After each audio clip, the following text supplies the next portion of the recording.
Fala aí, galera do Foca 9 em Aulas, tudo bem? Tudo tranquilo, pessoal? Seguinte, ó, terceira parte da aula sobre barroco, né? Na primeira parte eu analisei o contexto histórico, rapidamente, claro, trabalhei as principais características. Na segunda parte, rapidamente também, falei sobre o Padre Antônio Vieira e o Gregório de Matos Guerra, que são os principais autores, ok? E aqui eu mostro um pouquinho aí da influência do barroco nos vestibulares, certo? Por exemplo, prova antiga da UFRJ trouxe aí um texto do Vinícius de Moraes. Vou resumir o texto aqui pra gente, tá?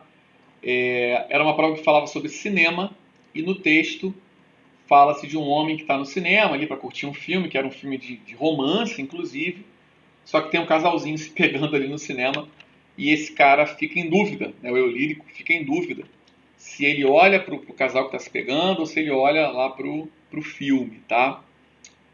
Perceba, é um poema do Vinícius de Moraes, autor modernista e da segunda fase, estou falando de 1930, bem depois do Barroco. Mas é um poema em que realmente dá para se trabalhar o Barroco, porque há um conflito muito grande nesse eu lírico entre o sagrado, né, o suave, o sublime, que seria o filme de amor, e o profano, o grotesco, que é o casal se pegando, tá? Então veja, se eu estou diante de um filme que trabalha aí com, perdão, de um poema que trabalha com opostos e tal, certamente há uma influência barroca. Serve para filme também. Questão da FRJ, ó. Autores de obras de um determinado período podem apresentar, nos níveis da forma ou do conteúdo, padrões estéticos e ideológicos caracterizadores de um outro momento histórico. Partindo de tal afirmação, pode-se dizer que o texto 2, embora escrito por um poeta do século XX, apresenta um conflito tipicamente barroco. Descreva esse conflito com base em elementos extraídos do texto. Aquilo que eu sempre falo para os meus alunos. As escolas literárias têm datas marcadas, ok, de início e término, mas a influência continua até os dias de hoje, tá? Olha só o gabarito da UFRJ. Claro, não tinha que escrever isso tudo também, né? No espaço físico da sala de cinema, o eu lírico mostra-se dividido entre a beleza suave de um drama de amor, que repercute em sua alma, e a miséria de uma comédia de carne, que apela para seus desejos carnais. Aí, ó, trechos do texto. Minha alma recolhe a carícia de um e a minha carne a brutalidade do outro. Desse modo, o poema apresenta um conflito tipicamente barroco: carne e corpo versus espírito e alma, construído em diversas passagens do texto. Beleza, pessoal? Se quiser uma análise mais cuidadosa, é só voltar ao vídeo, dar um pausa ali e ler o poema, tá? Vou dar uma resumida aqui, não há necessidade de eu estar lendo tudo. Veja, Barroco no Brasil. Essa parte aqui é uma parte mais histórica, né, onde eu mostro um pouquinho da questão da arquitetura, por exemplo. Claro que em uma prova de vestibular não vão te cobrar isso, tá? Fica mais como um reforço aí de contexto histórico. Ah, sim, e óbvio, eu separei só aquele poema, mas muito mais aparece do Barroco nos vestibulares, tá? Isso é evidente, né? Então aqui toda essa questão da arquitetura, da influência barroca, em relação à pintura, né? Também tudo com muito detalhe, sem muito espaço vago, digamos assim. Ah, que é importante, ó. Por que é importante? Porque aparece em prova do Enem. Eu já vi duas questões do Enem que trabalhavam com a obra do Aleijadinho e eram questões técnicas. Você tinha que saber exatamente como é que ele fazia as obras dele. Veja, o que é importante você saber sobre o Aleijadinho para a prova, de repente, de vestibular, tá? Bem resumidamente aqui, o Aleijadinho ele esculpia os santos católicos, mas com as feições brasileiras, tá? Isso aí é bem interessante, né? Aqui eu vou colocando mais alguns detalhes, coloco também algumas obras, né, dele. Então, repito, tá? Fique de olho, porque não é literatura, mas aparece em prova. Momento musical. Vamos ver que tipo de música, então, pode conversar com o barroco, né? O que eu separei aqui pra gente, ó? Amor e sexo.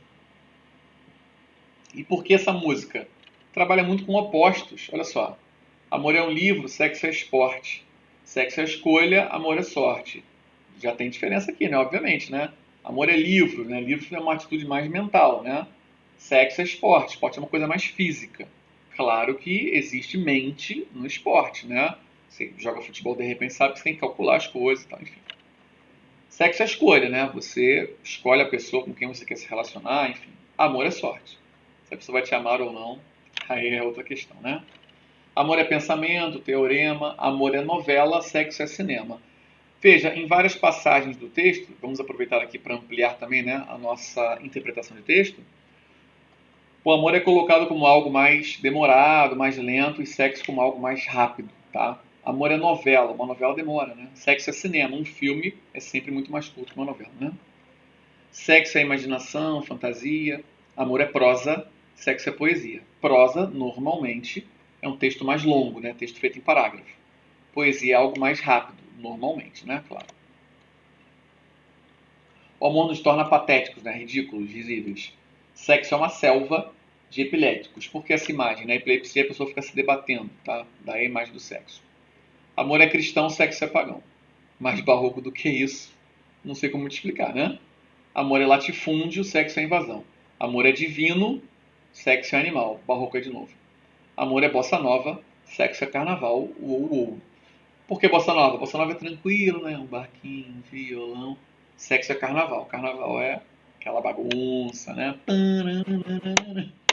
Engraçado, a partir deste momento, o eu lírico para de fazer essas divisões, né? De amor e sexo e coloca os dois juntos. Ó.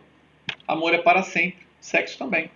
Então, sexo sempre vai fazer parte da sua vida. De uma vida, de um jeito, perdão, ou de outro. Sexo é do bom, amor é do bem. Amor sem sexo é amizade. Achei ótima essa definição de amizade, né? O que é amizade? Amor, né, bem querer, sem sexo. Então você ama o seu amigo, mas não necessariamente quer possuí-lo sexualmente. Sexo sem amor é vontade. Amor é um, né? Depende do seu sentimento. Sexo é dois. Aí vai da imaginação de cada um, né? O Mr. Catra de repente vai pensar diferente. Sexo antes, amor depois, que é o dormir de conchinha, certamente. Sexo vem dos outros e vai embora. Amor vem de nós e demora. Aí repete aqui. É tão difícil definir uma coisa ou outra, né? E outra, que é botar assim, ó. Amor é isso, sexo é aquilo, e coisa e tal coisa. A Rita ali cantando, ela coloca assim, né? Ai, o amor, né? Então sente mesmo. O sexo, danadinho, Mr. M, tá? Dê uma olhada aí no vídeo na internet, você vai gostar bastante, né? A Rita ali cantando essa bela música. Aqui eu coloco uma brincadeira de um humorista, tá? Onde ele fala dessa mistura do brasileiro. O brasileiro é muito eclético, muito mistureba, digamos assim, e muito relax normalmente quando se fala em religião. Por exemplo, de repente o cara que frequenta a igreja católica, se o chamarem para ele a um casamento na igreja evangélica, ele vai. Ou de repente se chamarem a uma sessão espírita, ele vai também, né?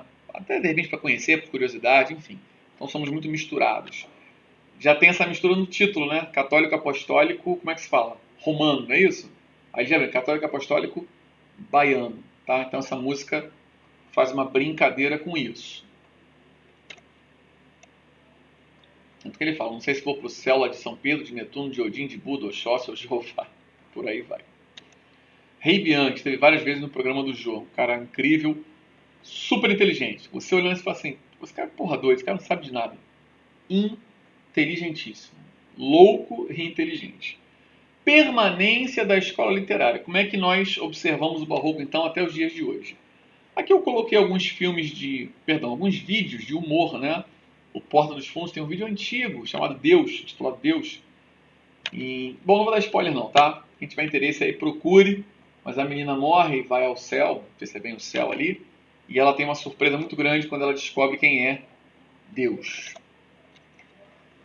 Esse vídeo um pouco mais recente do Porta, agradecimento, mostra um lutador de MMA que perdeu e aí coloca a culpa, adivinha só, em Deus. Odeio isso também, né? A pessoa faz um monte de coisa errada na vida e coloca a culpa em Deus. Enfim. É porque eu não botei o título, mas essa imagem aí é do Céu Católico. É um vídeo mais recente ainda, bem interessante também, que trabalha com toda essa questão aí da religião, né?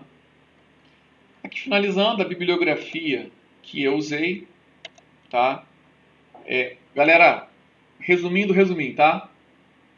Falou em barroco, primeira coisa que tem que pensar, religião e não barro, tá? Barroco tem a ver com religião. A Igreja Católica passou por um momento muito difícil na Europa, vários fiéis saíram da Igreja, a Igreja sofreu a Reforma Protestante, não é? Com isso perdeu muita coisa. Para recuperar aquilo, a Igreja fez a Contra-Reforma, beleza? Onde é que entra o Barroco aí? Foi o braço artístico da Igreja para tentar resgatar esse fiel. Então, como o Barroco funcionava? Por meio de muitas oposições, Deus e o diabo, bem e mal, pecado e salvação e por aí vai. Por meio de muitas oposições, a poesia falava muito do arrependimento, não é? Na maioria dos poemas barrocos, você tem o lírico que pede perdão a Deus pelos seus pecados. No Brasil, as duas figuras de destaque, Padre Antônio Vieira e Gregório de Matos Guerra, vulgo Boca do Inferno.